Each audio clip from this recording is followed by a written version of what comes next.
Yo, you may be being freaky, but I'm a little sticky. Hey, everybody, what's up? Welcome back to the Games Kids. Today, and only today, we are here with another Sonic Games news roundup. We've got quite a few stories today, nothing too crazy, but you know, we've got to talk about the CinemaCon Sonic footage, some more Sonic Frontiers Definitive Edition news, some major Sega shakeups and news that is going on, and a little bit more stuff. So sit down, relax, enjoy the video, and lock in. And of course, please consider subscribing to your boy, guys. We are near the big 80K, but I want us to go to 100K, man. I want us to hit the world stratosphere. Let's lock in. I know this is that sort of like, you know, chill period. We're waiting for stuff, but it's coming, man. All right, let's start with major news number one, and that is big old Sonic movie for Bonanza. So there was a CinemaCon event basically for Sonic, you know, not for Sonic, for a bunch of videos, you know, and studios and movies and yada yada, you know, giving updates on everything they're doing with their movies. So Paramount obviously had a panel, and one of their panels discussed Sonic Movie 4. Now, this time around, I didn't go in expecting a lot because if you guys remember, a big thing about the last time Sonic was at CinemaCon was that the movie was coming out in December, CinemaCon was in April, so they had wrapped up filming, so they had a bit more footage to show. Whereas as far as we know, they are still in the middle of filming Sonic Movie 4 stuff, so there was like a lot less to go in expecting, but there was a small amount of stuff to go over. So let's read what they had to say here. So another CinemaCon is here, and that means Paramount is once again showing the first glimpse of Sonic the Hedgehog movie to event attendees and not the rest of us. Just as it did with Sonic the Hedgehog 3 in 2004, Paramount presented an early look at Sonic 4 at the industry trade show held in Las Vegas, and if you weren't in the room, tough luck. However, we have the next best thing, descriptions of what the trailer showed from people that were there. So reporter Jeffrey Harris posted on X that the teaser was mostly made up of footage of the first three movies, which makes sense. However, CinemaCon attendees also saw footage of Jim Carrey's Ivo Robotnik staggering out of a spaceship and shouting, "Robotnik saves world." So it sounds like despite the heroic sacrifice at the end of Sonic the Hedgehog 3, Robotnik is very much alive and maybe maintaining that change of heart. Eggman has joined forces with Sonic and friends multiple times over the course of the series, though it's usually a temporary alliance as they fight a greater threat. It would be pretty bummed if he somehow got turned into a villain again by Metal Sonic's influence or something. Reminds me of an inferior video game adaptation, maybe. So yeah, that is it. We basically, there was just basically Sonic movie, old Sonic movie footage, you know, on top of this new footage of Eggman saying, "Eggman saves the world." Now, there's a lot I kind of want to talk about here because first of all, right, first and foremost, I do know a lot of people were very much against the idea of like Eggman coming back for this next movie. Not necessarily fully against it, but obviously if you're one of us, you know, one of the fans and everything, you're like, all right, movie 3, it did feel like there was a lot of Eggman, you know, especially when you factor, you know, that that Jim Carrey was also playing Gerald, right? It was a lot of Eggman, Jim Carrey moments, you know, whether it was the dance scene, whether it was spanking in space, whether it was, you know, him and Gerald goofing off and having like silly little flashbacks and all that. There was definitely a lot of Gerald Eggman. Now, obviously, I feel like you cannot have a Sonic movie without Eggman. I feel like, at least for these movies, that's always going to be the case until proven otherwise. But I wonder what this is. So they're saying that he's staggering out of a spaceship, right? And that to me sounds like, all right, that means when at the end of the movie, when, you know, Shadow did the thing where he chaos controlled, he basically moved what remained of the Ark to a different planet. And I think him and Shadow are both in that planet because it is confirmed from the footage we saw there that Keanu is also back for this movie, you know, the entire cast, obviously Kristen Bell and all of them. So I think, you know, when, you know, we get that post-credits where Shadow's grabbing the inhibitor ring, I think Shadow and Eggman are both on like whatever RNG planet, you know, Shadow took them to. It's going to be up to him to maybe use chaos control again or one of his teleportation moves or some, why I'm saying teleportation moves, one of his moves basically to take them somewhere else, or they're gonna have to figure some kind of way and work together. But I do think, yeah, that's gonna be one of the starts of the movie, that it is gonna be Eggman and Shadow working together to get back to Earth, which is probably how they're gonna justify them being not much in the movie. You know what I mean? I think it's, you know, Eggman, this is just him yapping in the beginning, like, I saved the world, I'm a hero, and maybe you're gonna get dynamics of him and Shadow, but I don't think you're gonna get a lot of either of them because, you know, for sure, focus is Metal. What I'm so curious about, and I'm sure a lot of you guys feel this way, is I wonder, like, is Metal not gonna have a voice? Like, we know a few people have been casted for the movie and they have like an unknown role, but we so far don't know who's voicing Metal. I wonder when they're planning to reveal that. Now, granted, if we don't know who's voicing Metal by the next few months, I don't think Metal's gonna have a voice. You know, I think they are gonna stick to, you know, it is gonna be some, you know, just killer robot vibes, no voice, no nothing, which is fine. You know, it's Metal Sonic, you could do that. But I'm curious if they're gonna end up going with a voice, because maybe they also don't want to reveal a voice, because a voice for Metal kind of does confirm, you know, Neo Metal, right? Or Metal Overlord. Like, I feel like once you do that, fans can just, you know, put together, oh, he's gonna transform, right? Which isn't maybe the biggest deal to reveal for casuals, because you want casuals to be like, why is this guy a threat when he just got cooked in the post-credit scene by Amy, right? But yeah, I think I'm just, for me, look, obviously it makes sense. Eggman is back. I'm sure a lot of people, you know, are excited. I'm definitely, you know, happy he's in the fold. But like I said, I do hope and think that this is something where he's gonna be in the later half of the movie. I don't think this is gonna be like last time. I feel like each Sonic movie has done a good job of taking feedback from the last one, right? Obviously, movie one, you know, complete fucking redo of you know, the fit, you know, the design and everything. With movie two, it was like, all right, like, let's actually implement a Sonic plot line. You know, you got Sonic 2 and Sonic 3 and Knuckles sort of combined together as a plot line in there. For Sonic movie 3, you know, all right, less human stuff that we did in Sonic movie 2, more focus on the hedgehogs, right? And then I feel like now that we're moving into movie 4, the feedback that I want them to take around, and that I think they're going to take around, are 1, you know, more Sonic areas, 2, more Sonic music, and 3, a little less Gerald. You know what I mean? A little less Eggman, even though, you know, Jim Carrey does fantastic. He kills the role. I know he is a star on set and they take his ideas seriously.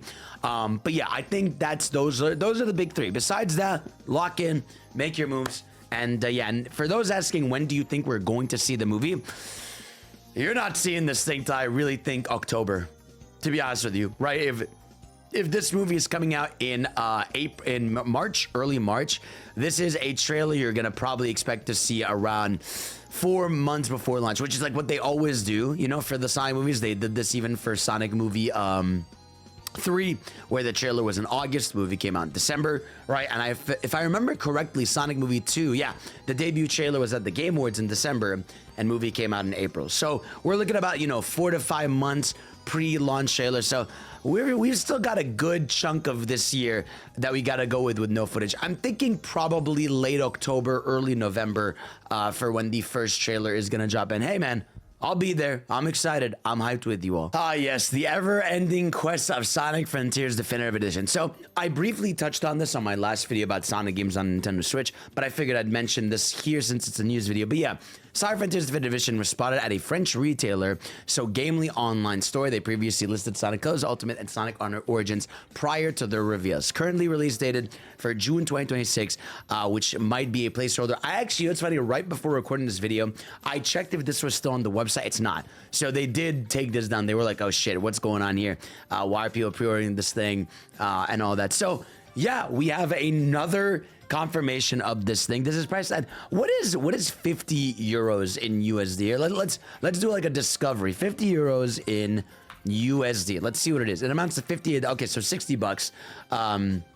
Basically for that one. So okay, you know, all right, I'm like you guys, you know, we don't know what this thing is gonna be. This is Sonic Frontiers Definitive Edition is the funniest mystery we've had in a long time, because like, I don't know, when Sonic Origins Plus leaked, you can like imagine like, okay, like maybe they'll throw a character and some stuff, you know, Sonic, you know, Mania up, and some bonus features. With this one, it's like, I just don't know if this is a Switch only thing. Is this just a Switch 2 edition? Is this like a big upgrade we're about to get? Is this gonna be just fixing the pop-ins? Is this that stuff? But it's like, I'm just so curious. And again, when are they showing this? Because this currently set this for June. Right now, granted, that could be wrong, right? That could just be a wrong retailer, you know, leak. But clock's ticking. I mean, clock's ticking if this is set for a June release date. We've got to have this thing announced by like the next 2 to 3 weeks. Now, again, That could be wrong. It might not be set for June, and it is what it is. But I'm sure you guys are the same way with me. You're like, where the fuck is this? Obviously, it feels like Sega this year around is holding tight to their chest. I don't know what they want to do. I feel like it's so interesting to think about, like, all right, do they want to make this year's Sonic Central huge? You know, do they want it to be like the biggest thing ever the series has ever seen, and have a mega Sonic Central with everything in it? Or do they want to blow, you know, their cards at a Summer Games Fest? Do they want to split announcements? You know, here's maybe something at a State of Play, here's something in a Direct, here's something at a Microsoft show. Like, what are they gonna do with this? Only time will tell. But the nice thing is, look, we're near the end of April. Whatever is gonna happen is happening between, you know, May and June. Right, that's like my thing. It's like, if something is happening this year, whether it's even announcements or anything, we are near that mark in, you know, June, where things gotta start rolling. You know, things gotta happen. You know what I'm saying? So let's hope for the best that we get this announced soon, so that this mystery Sonic Frontiers ends. We did have a Tailtsube, but I'm not gonna lie to you, I don't have too much to say about this one. It was a cream and cheese focused one, but nothing really went on in this one. It was kind of just like, hey, you know, Cream talking about the Chow. I wonder, right? Maybe this is me, like, you know, overthinking it. But I know that Tyson S is no longer involved with Tailtsube, and so I hope that, you know, all the episodes later don't just kind of become like, hey, here's character, just talk about X thing. Like, it did feel like a lot of the cool Tailtsube episodes, like, one gave some extra lore drops. Like, we got Professor Tori in there. We got some extra, you know, concept art, unique art in there that, you know, we hadn't seen anywhere else. But this kind of felt like, you know, Cream be like, I love the Chow, and the Chow are so cool. So, you know, cool episode, I guess. All right, let's talk about one of the major pieces of news this week that made massive rounds. So Sega basically launched a new campaign. So this is new brand to lead fresh development of Sega's classic IPs. Sega Universe launches. We will roll out anniversary projects focused on titles marking their anniversaries in 2026, delivering entertainment content that goes beyond mere nostalgia. So let's check out this website. There's some concept art here, but there's a lot to go over with this news piece over here. You know what I'm saying? All right, so we have a website here called Sega Universe, right? You have Outrun, you have Knights Acknowledgement, which is crazy. You've got SGG over here. You've got a lot of their IP. So you've got this thing that says no old, stay gold as the big tagline they're going with. They have this weird, like, poem, you know, common sense. Why I decided to confront it head on. We seriously pursue the question, can we make that more interesting? And it's you know, a lot of yappenings here, but we have this. So Sega Universe, games and characters born in the past continue to live on in the same world, transcending generations and borders. They transcend games appearing in films, music, fashion, and even more forms of entertainment. While their forms change, the experience is constantly updated. Everything created here remains in someone's memory and is passed on to the next generation. So there is a video. We can check this out really quickly, see what's going on in the world. Okay. Girly hitting that. I see the Knights poster back there. A storm of romance in Taisho Sakura. I think that's a Sakura Wars reference. Unless I'm dumb. She's got her CD. CD-ROM, trying to pretend I know. Damn, you see the Outrun poster back there, Sakura Wars poster here. Oh shit, there's Outrun, there's Knights! In the night, dream the light. Oh shit, Rent a Hero, I don't even know what that is. No old, stay gold. Kind of a fire bar. Sega! And there it is. In the night, you the light. That's fire. The Sakura Wars shirt. In the night. And there it is. Yeah, no old, stay gold. So, all right. Not, and again, like, this is such a weird announcement because, like, it's kind of a broad initiative from even what they're explaining here. It kind of just comes off as like they're gonna be just doing things with their old IP. So like Sega has launched Sega Universe, which appears to be responsible for new developments of classic IPs, right? So there's the news. We can see some of the games here. Fantasy Zone, you have Outrun on the TV, Streets of Rage, right? Rent a Hero, which I don't even know what that is. Guardian Heroes, Knights, which again, huge acknowledgement of Knights post Yuji Naka, which is nice to see. There's these arrows. Hold on, you can do like a little mini game. Wait, can I play this? How do I play this game? How do I play this little mini game in the corner? But yeah, we've got Knights, Dynamite Deca, which I've never heard of, Soccer Wars I've heard of, and SGGG, which I believe is another game in there. Oh, here it is. Here's the input: up, down, left, right, AABBS. Oh, and then what? Just gives footage of each of the games. That's kind of cool. I like this idea. So, all right, now. A lot of people are like, what is this? What's going on? I think this is just Sega continuing their Project Revival initiative, right? So I guess, yeah, this is just descriptions of all these IPs. I cannot believe that Knights is here. An action game created by Sign Team, controlling the protagonist Knights and embark on an adventure to protect the beautiful dream world of Knightopia. The unique sense of floating as you fly freely through the fantasy world is a hallmark of the game by introducing an artificial life program called A Life, Artificial Life. Wow, it's cool. Wait, what's the play? It says view play. Oh shit, it has music on the music apps and everything. Okay, so it just sends you to all their stuff, and then you have the bottom here that says no gold, stay gold. Wow. And I guess, yeah, it has a JP version. So, yeah, look, Sega is in a interesting spot right now. I feel like they are nearing their Capcom moment. Obviously, if you guys, you know, are anywhere near the industry, understanding Capcom has been on fire. I would say, like, they're damn near 5 years plus into Capcom being on fire, right? Ever since the Resident Evil revivals, into Monster Hunter World, right? Into Wilds, into Rise, into, you know, RE8, 9, the remakes, into Mega Man collections coming left and right, coming into Dual Overdrive, bringing new IPs like Pragmata, bringing back Onimusha, Street Fighter 6. Like, Capcom has been on an insane roll of, you know, their classics and future stuff. And I feel like Sega is looking at that and they want to do something similar, right? With this initiative.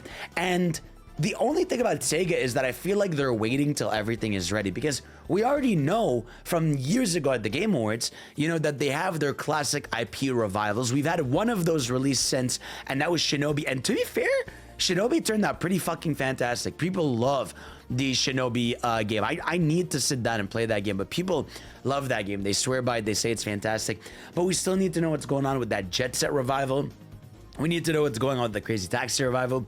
Streets of Rage had a revival in there, like Golden Axe. Like, there's quite a few games from that initial lineup that haven't been announced. And so to then be like, hey, boom, here's all our old IPs like Outrun and Soccer Wars and Knights and all this stuff that we also want in the fold, tells me that they are damn near that point of bringing back everything in their catalog in some way, shape, or form, right? We have the new CEO that was in charge talking about how they want Sega to be rock and roll while Nintendo is more pop music. And so I'm so curious to see where this ends up. Now, I do think this initiative is broad, right? It does seem that this just means like, hey, merch, movies, TV, animation, as well as games. Like, I think this is just them saying like, hey, these IPs we do care about and we want to do something with them, whether it's re-releases or whatever, which I do think is important, right? I know everybody at the end of the day, we want announcements, we want games, but it's nice to know that they still have these IP in mind, especially like, again, Knights, which again is Yuji Naka's baby, to see them themselves pull it out of the fold and be like, hey, Knights is still, you know, a Sega thing. We gotta still work on Knights despite Yuji Naka being here or not. But yeah, I am so curious to see where this ends up. Sonic is obviously not part of this because this is part of legacy IP revivals, whereas Sonic is just back in the fold. But I've said this a lot on stream. Sega is so close, right? And they've had those moments. You know, if you guys remember, Sega in 2024 had one of the best years a company could have. Like, what was it? Sonic? Like, Sega 2024 lineup. It was crazy, right? Because it was... Oh, yeah. It was insane. They had Yakuza 8, Unicorn Overlord, P3 Reload, Sonic Shadow Gens, Metaphor, SFT Vengeance, Monkey Ball, Banana Rumble. Like, they were on fire in 2024. And this year, to me, truly gave me a glimpse, and all of us a glimpse of what Sega could really do. You know what I mean? And I think last year, you know, had a few titles, but not anything crazy. It feels like they're building up for the next wave. The next Sonic game is most likely going to be the next major Sonic game. We're prepped for Yakuza 9, right? That's set to be the next game in the main series to come out.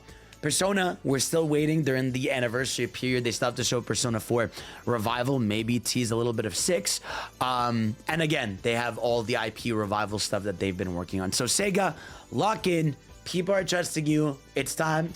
Get to work, buddy. This is a fun note over here. As you can see, Sonic the Hedgehog over here released some unreleased concept art of Sonic Adventure 2 on their socials. It's nothing too like damning or revealing, right? Like you can see, I think, I guess this is Sonic in Space Colony Arc. I do like the shoes that he's got going on here, and I love the really long quill. There's sometimes an old Sonic artwork. It looks like Sonic just has 2 quills, and it can kind of look cool in the concept art. You have what looks to be, you know, City Escape here, which, you know, I feel like they brought City Escape to life pretty faithfully. You've got Green Forest, or you know, the jungle. What is it? It's Green Forest.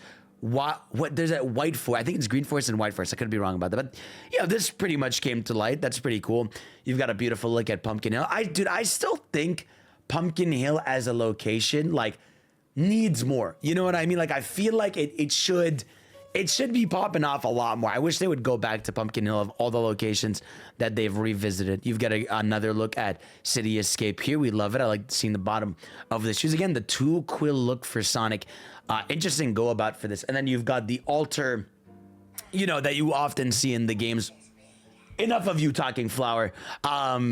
That you've got here, and then you've got the Master Emerald like looming up there. That looks really, really, really sick. But yeah, nothing too crazy here. I love just when companies bring back these old school concept arts, and obviously in general, like the Sonic account has been having so much fun with like its 2000s kick. Like they just even did this thing yesterday where they showed like an old website, like how you can make your own websites back then, where like Sonic is adding people, and then, you know, they even, what was that, like they did this video, yeah, this one, POV waking up in the 2000s. Oh god, they've been having a good time posting these on socials. The next era they're gonna celebrate is 90s.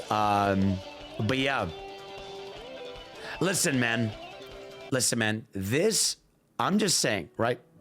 I am just saying, I think we can all agree, right?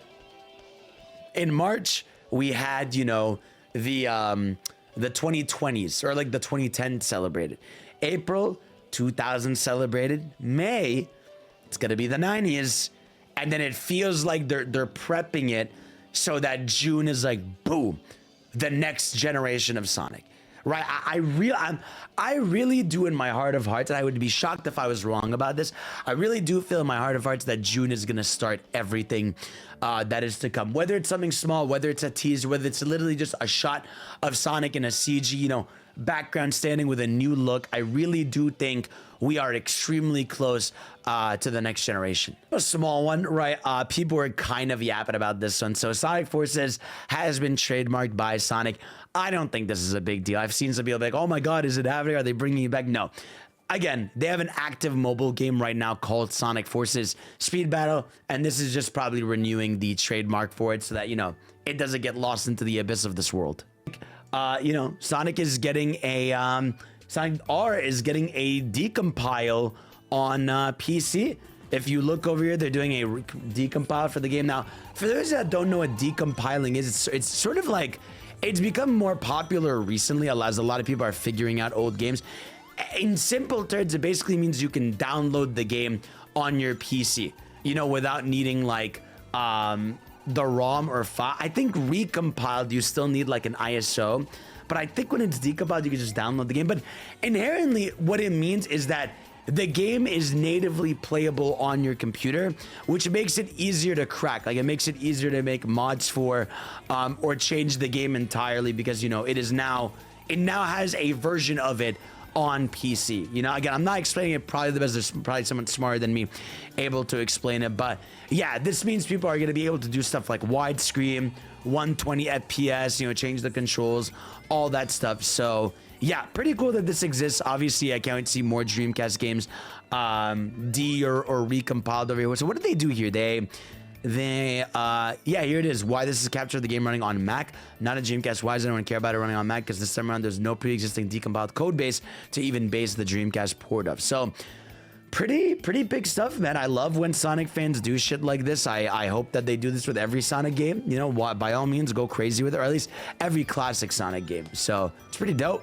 Also, some preview pages for the Sonic X Godzilla comic that's happening this summer, which I still think is crazy that we're even getting a Sonic X Godzilla comic. You're seeing Mecha Godzilla over here. There's Mothra, Sonic just looking down like Eggman's over here. Like, what is going on in this world, man? As always, Sonic Rumble is still kicking over here. You can see that there is, you know, a shadow skin added to the game, Surge, some metal skin, some infinite stuff. Like, they're still trucking along, trying their best to keep the game alive, man. And again, I'm telling you guys, port that shit out. Port it out. Port it to console. You'll see.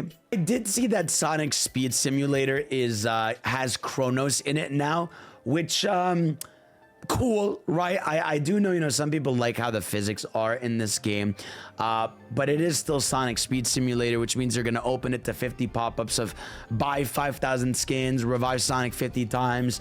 I know that, but I mean, I guess it's cool that they support this. I do hear like a lot of horror stories constantly about like the development of this game. Like I feel like I saw a doc about the game like on the timeline recently. I don't know. I don't want to really look into it too much, but yeah, I mean, this exists for people that care about it. I mean, I guess there's Sonic, there's Sonic Frontiers. I don't know. I mean, I guess it's cool that you can play Chronos with people if you wanted to, but it's still like, it always just looks like a little janky, you know, even though, you know, the physics could be decent. So yeah. But that is going to be it for the major notable Sonic news stories of the week. Again, now that we have basically wrapped up April, I'm going to be very curious to see what's coming up next, because we are now entering that like, hey, chop chop, it's time to wake up news time. You know what I mean? Like we are near that time where it's announcement time and it's time to lock in very soon. I do think that at this point, they're going to save things for June. If you want my honest opinion, I think it's going to be in June. I think they are going to, you know, have a big blowout, whether it's during the anniversary, whether it's during Summer Games Fest. I'm feeling that's what they're going to go with, but we will see. And of course, as always, I will cover stuff as we need to. Thank y'all for watching. You guys are the best. And of course, I will see you all next time. Peace out.